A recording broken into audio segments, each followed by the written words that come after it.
dancing fearless.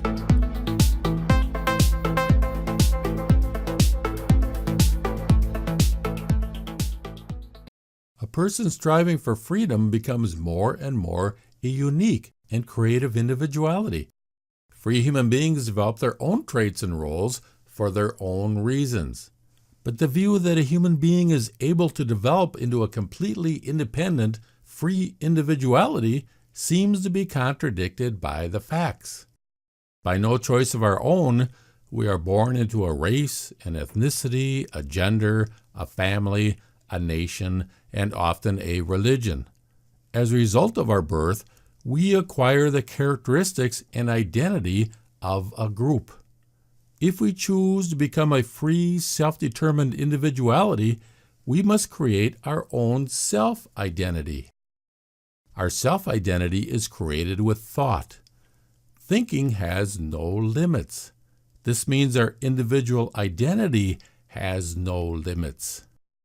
Our group identity confines us within the limitations of the group and groupthink. Our individual identity allows us to form our own views and strive to become who we wish. There are now many university studies programs offered to learn about various group identities and experiences of race, ethnicity, being a woman, and gender sexuality. None of this kind of academic research is able to reach the unique character of the single individual. The only way to understand an individuality is to listen to their view of the world and observe their striving. There is a need for our universities to also offer students individuality studies programs.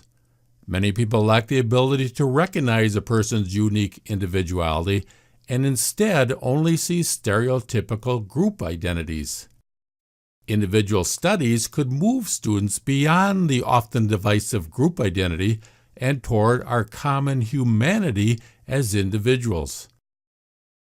Some professors and politicians are turning group identity into identity politics to incite outrage.